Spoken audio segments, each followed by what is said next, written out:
Marc au chapitre 12. Jésus se mit ensuite à leur parler en parabole. Un homme planta une vigne, il l'entoura d'une haie, creusa un pressoir et bâtit une tour. Puis il la ferma à des vignerons et quitta le pays au temps de la récolte. Il envoya un serviteur vers les vignerons pour recevoir d'eux une part du produit de la vigne. S'étant saisis de lui, ils le battirent et le renvoyèrent à vide. Il envoya de nouveau vers eux un autre serviteur. Ils le frappèrent à la tête et l'outragèrent. Il en envoya un troisième qu'ils tuèrent, puis plusieurs autres qu'ils battirent ou tuèrent. Il avait encore un fils bien-aimé. Il l'envoya vers eux le dernier en disant, ils auront du respect pour mon fils. Mais ces vignerons dirent entre eux, voici l'héritier, venez, tuons-le, et l'héritage sera à nous. Et ils se saisirent de lui, le tuèrent et le jetèrent hors de la vigne. Maintenant, que fera le maître de la vigne? Il viendra, fera périr les vignerons, et il donnera la vigne à d'autres. N'avez-vous pas lu cette parole de l'Écriture? La pierre qu'ont rejetée ceux qui bâtissaient est devenue la principale de l'angle.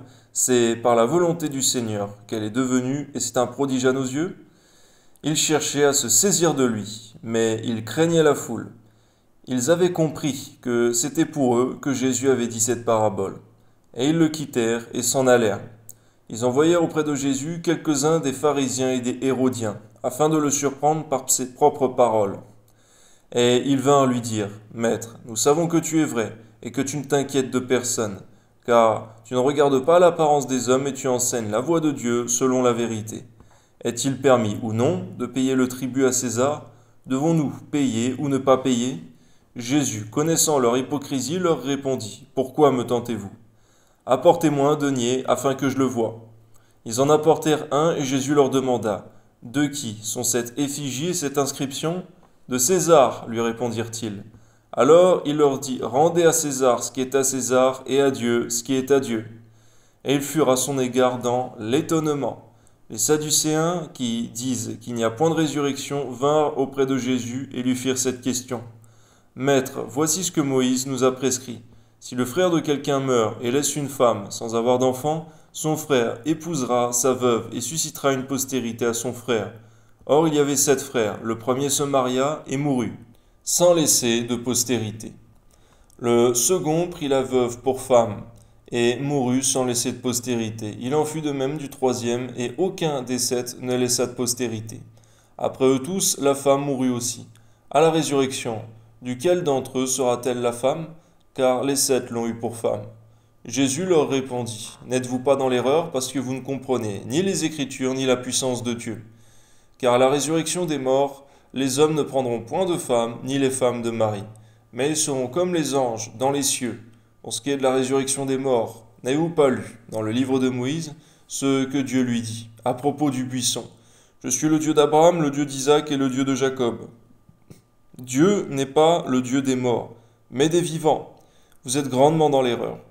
Un des scribes qui les avait entendus discuter, sachant que Jésus avait bien répondu aux Sadducéens, s'approcha et lui demanda, Quel est le premier de tous les commandements? Jésus répondit, Voici le premier. Écoute Israël, le Seigneur notre Dieu est l'unique Seigneur, et tu aimeras le Seigneur ton Dieu de tout ton cœur, de toute ton âme, de toute ta pensée, de toute ta force. Voici le second, tu aimeras ton prochain comme toi-même. Il n'y a pas d'autre commandement plus grand que cela. Le scribe lui dit, Bien, maître, tu as dit avec vérité que Dieu est unique et qu'il n'y a point d'autre que lui, et que l'aimer de tout son cœur, de toute sa pensée, de toute son âme et de toute sa force, et aimer son prochain comme soi-même, est plus que tous les holocaustes et tous les sacrifices. Jésus, voyant qu'il avait répondu avec intelligence, lui dit, Tu n'es pas loin du royaume de Dieu. Amen. Et personne n'osa plus lui poser de questions. Jésus, continuant à enseigner dans le temple, dit, Comment les scribes disent-ils que Christ est le fils de David? David lui-même, animé par l'Esprit Saint, a dit, Le Seigneur a dit à mon Seigneur, Assieds-toi à ma droite jusqu'à ce que je fasse de tes ennemis ton marchepied. David lui-même l'appelle Seigneur. Comment donc est-il son fils? Et une grande foule l'écoutait avec plaisir.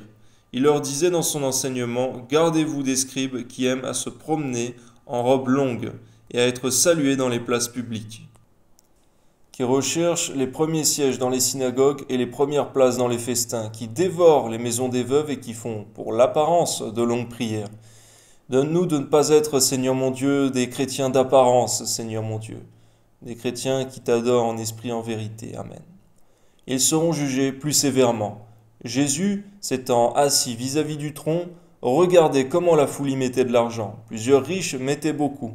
Il vint aussi une pauvre veuve, et elle y mit 2 petites pièces, faisant 1/4 de sou. Alors Jésus, ayant appelé ses disciples, leur dit, « Je vous le dis en vérité, cette pauvre veuve a donné plus qu'aucun de ceux qui ont mis dans le tronc, car tous ont mis de leur superflu, mais elle a mis de son nécessaire, tout ce qu'elle possédait, tout ce qu'elle avait pour vivre. » Seigneur, merci parce que tu connais chacun, Seigneur mon Dieu, dans ses profondeurs, Seigneur mon Dieu, et non pas à l'apparence, Seigneur mon Dieu. Tu sondes les cœurs et les reins. Que ton nom soit béni, Seigneur, à toi soit la gloire. C'est vrai que devant ta face, on ne peut rien te cacher. Ni dans nos cœurs, ni dans nos pensées, ni dans nos âmes, Seigneur. À toi soit la gloire, Seigneur. Donne-nous d'être vrais devant toi. Amen.